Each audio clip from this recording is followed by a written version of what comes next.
Hi hello namaste welcome back to my channel Sandhina Rekha. Hope you all doing good. ఇక ఇవాల్టి topic ఏంటంటే movies, సినిమాలు. ఈ టాపిక్ని తీసుకోవడానికి గల కారణం కూడా చెప్తాను. రీసెంట్ డేస్లో జరుగుతున్న ఇన్సిడెంట్స్ మనం చూస్తూనే ఉన్నాం. ఏ పేపర్ చదివినా, ఏ న్యూస్ ఛానల్ చూసినా, ఎక్కడ చూసినా అదే ఇన్సిడెంట్స్ చూపిస్తున్నారు. అమరన్ అనే మూవీ వచ్చింది కదా, చాలా మంచి హిట్ అయింది.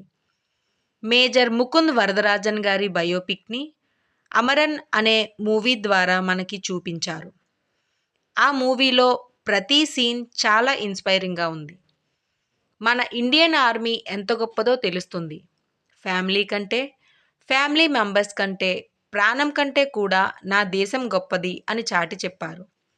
మనం వీరందరినీ చూసి గర్వపడాలి, వీరందరినీ చూసి ఇన్స్పైర్ అవ్వాలి. కానీ చెత్త పనులు చేయడానికి, చెడ్డ పనులు చేయడానికి సినిమాలను చూసి ఇన్స్పైర్ అయ్యాం అని చెప్పడం సిగ్గుచేటు.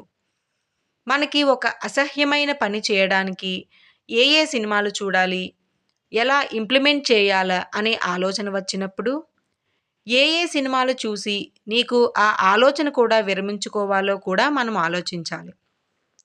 ఒక్కొక్క ఆలోచన మనుష్యుల్ని రాక్షసుల్ని చేస్తుంది. అదే ఆలోచన మంచి వైపు మళ్లించి చూస్తే రాక్షసుల్ని కూడా దేవుడిగా మారుస్తుంది. రామాయణంలోని రావణాసురుడి సోదరైన విభీషణుడు ఒక రాక్షసుడే, కానీ రాముడిని ఆశ్రయించాడు, శరణు వేడుకున్నాడు. విభీషణుడికి ధనుష్కోటిలోని ఒక ఆలయం కూడా ఉంది. నిజమే, మంచి సినిమాలు ఉన్నాయి, మంచివి కానివి ఉన్నాయి. మంచివే చూద్దాం, పిల్లలకి చూపిద్దాం. పిల్లల్ని పెద్దల్ని పక్కదారిని పట్టించే సినిమాలను అరికట్టే రోజు కోసం ఎదురు చూద్దాం. Thank you. కంటెంట్ నచ్చితే లైక్ చేయండి, షేర్ చేయండి, సబ్స్క్రైబ్ చేయండి. Thank you.